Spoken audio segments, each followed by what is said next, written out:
আসসালামু আলাইকুম। আজকে দেখেন এই ফলগুলো অবশ্যই সবাইকে কম বেশি চিনা পরিচিত একটা ফল। এটা বিভিন্ন জায়গায় বিভিন্ন নাম ধরে ডাকা হয়। আমাদের এদিকে বলে আমরা নোয়াল ফল। এই ফলটা দিয়ে একটা লোভনীয় একটা টক স্বাদের ফল। এটা দিয়ে আজকে আমি আপনাদেরকে নতুন স্বাদের একটা রেসিপি তৈরি করে দেখাবো। সেটা হচ্ছে আচার। অনেকেই ফলটা শুধু খায়, এটা অনেক সময় মিষ্টি থাকে, আবার একটু টক টকও থাকে, এতে খাইতেও খুবই মজা, হেভি টেস্টি একটা ফল। এটা দিয়ে আজকে আমি আপনাদেরকে আচার তৈরি করে দেখাবো।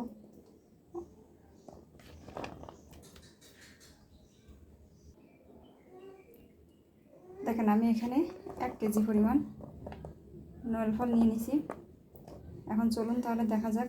সুন্দর করে গাছ থেকে পেড়ে তারপরে এভাবে সুন্দর করে ধুয়ে মুখের কাছে যে একটা ছোট্ট একটা থাকে, বোটা থাকে, সেটা আমি ছাড়াই ফেলছি। সবগুলো ছাড়াই এখন আমি সুন্দর করে এগুলো পরিষ্কার করে নিছি। 1 কেজি ফল এটা মেপে আমি এখানে পরিষ্কার করে নিছি। নেওয়ার পরে এখন আমি আচারের রেসিপিতে চলে যাব। চলুন তাহলে দেখা যাক।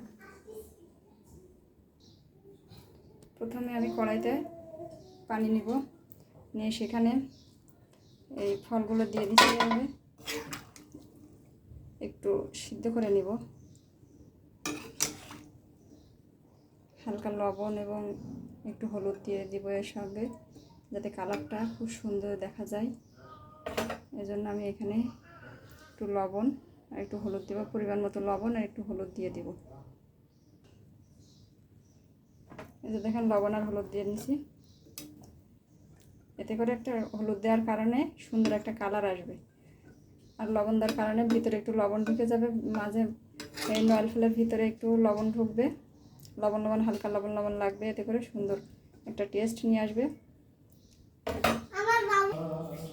দেখেন এখানে আমি মশলা বানিয়ে নিয়েছি। এটা হচ্ছে 1 টেবিল চামচ পরিমাণ কাঁচা জিরা বাটা, আর এটা হচ্ছে 1 টেবিল চামচ আদা রসুন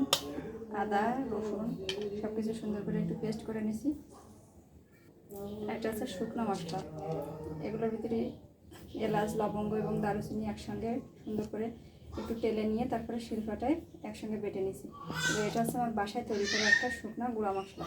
আর আচার তৈরি করার জন্য আমি হাতে সবসময়ের জন্য বাড়িতে শুকনো মশলাগুলো তৈরি করে নিই। আমি বাজারে রেডিমেড কোনো মশলা ব্যবহার করি না। এভাবে হাতে তৈরি করা মশলাগুলো দিলে না আচারের টেস্ট একটা ভিন্ন স্বাদের আসে এবং খাইতেও অনেক টেস্টি হয়। ঘ্রাণও যেমন সুন্দর করে এভাবে পরিষ্কার পরিচ্ছন্ন করে আচারটাও তৈরি হয়, মনের মতো হয়। এই জন্য আমি সবসময়ের জন্য বাসায় তৈরি করা যে হাতে মশলা, ওটা দিয়ে আমি আচার তৈরি করে নেব।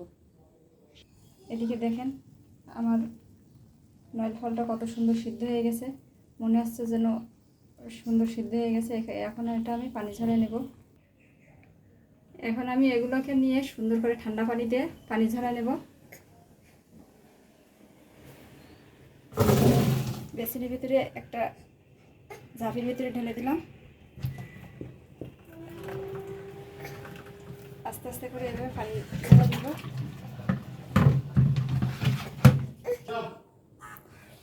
দেখেন আমার নারকেল ফলগুলো কিন্তু বেশ সুন্দর সিদ্ধ হয়ে গেছে। এই যে এখন আমি আচারের পর্বে চলে যাব। চলুন তাহলে দেখা যাক। এই যে আমি একটা চুলার উপর একটা কড়াই বসা দিছি। এখন আমি তেল দেব।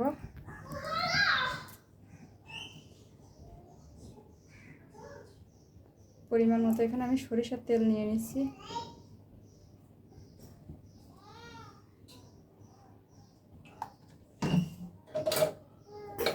এবারে যে মশলাগুলো করে রাখছিলাম আগে থেকে, সেই মশলাগুলো এক এক করে দিয়ে দেব।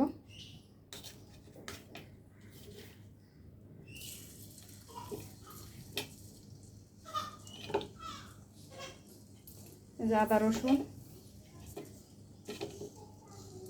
তারপরে হচ্ছে এখানে শুকনো মরিচ সুন্দর করে পেস্ট করে নিয়েছি। পরিমাণ মতো সব কিছু দিয়ে দেবেন, আপনাদের যেমন ঝাল পছন্দ তেমন ঝাল দিবেন। তারপরে এখানে আছে জিরা বাটা, 1 টেবিল চামচ জিরা বাটা, 1 টেবিল চামচ আছে ধনিয়া বাটা, এখন সুন্দর করে এগুলো আমি মিক্সড করে নিব।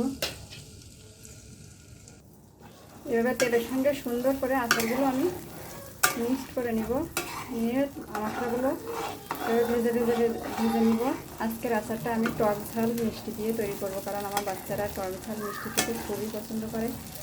ঝাল কম দিয়ে একটু হালকা মিষ্টি হলে তারা বেশি পছন্দ করে। বাচ্চাদের জন্যই তো সব কিছু তৈরি করা। সেজন্য যার যেমনটা পছন্দ, আপনাদের যদি কারোর বেশি ঝাল পছন্দ হয় তাহলে আপনি একটু ঝালের পরিমাণটা বেশি বাড়াই দেবেন। আর যদি মনে করেন শুধু টক ঝাল করতে পারেন, কিন্তু আমার কাছে সবথেকে টক ঝাল মিষ্টিটাই বেশি পছন্দ।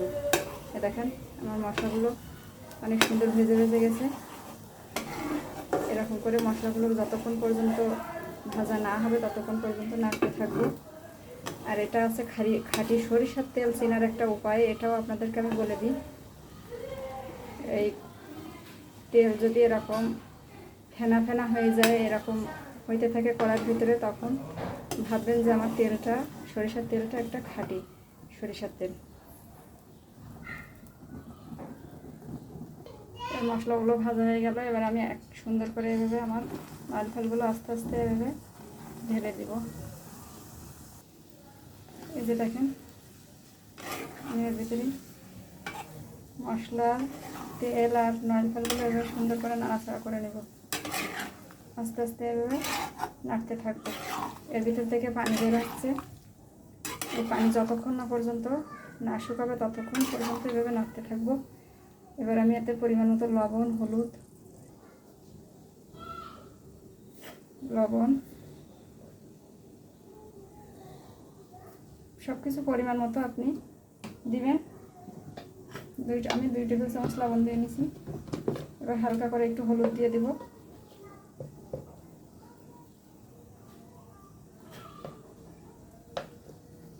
এখানে আমি 1 কাপ পরিমাণ চিনি রেখে দিছি, একটু কম। এই চিনিটা এখন আমি এর সঙ্গে অ্যাড করে দিব।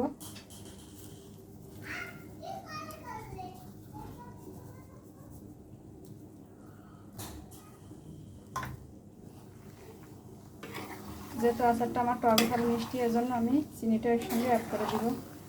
দিয়ে অনবরত এভাবে নাড়তে থাকবো।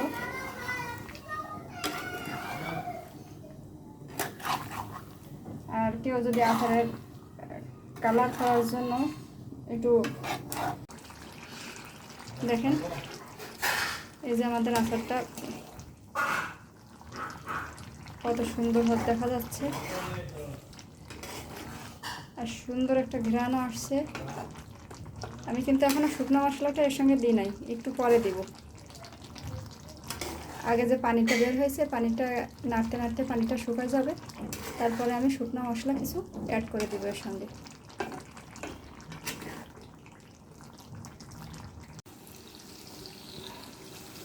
এই যে দেখেন, আপনারা তো দেখতে পাচ্ছেন এখন আমার আচারটা এটা কিন্তু শুকিয়ে আসছে। এই মুহূর্তে একটু পরেই নামানোর সময় এখন আমি এর সঙ্গে কিছুটা শুকনো মশলা, 1 চা চামচ পরিমাণ শুকনো মশলা অ্যাড করে দিব।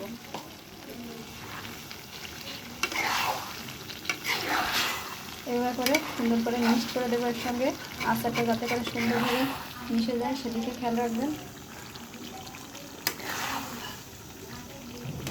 আর আমার নারকেলগুলো কিন্তু খুব সুন্দর একটা রসের টয়টম্বুর হয়ে গেছে, একেবারে দেখতেই পাচ্ছেন খুব সুন্দর একটা কালার আসছে। এই দেখেন কত সুন্দর একটা কালার। ও আচারটা কিন্তু সেই স্বাদের, দেখতেও যেমন লোভনীয়, খেতেও তেমন। আপনাদেরকে দাওয়াত রইল এই মজাদার আচার খাওয়ার জন্য।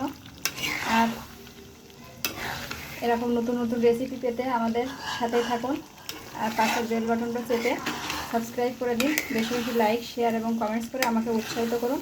আমি আপনাদেরকে এরকম নতুন নতুন রেসিপি যাতে দিতে পারি সেজন্য আপনার জন্য দোয়া করবেন। সবাই ভালো থাকবেন। আসসালামু আলাইকুম।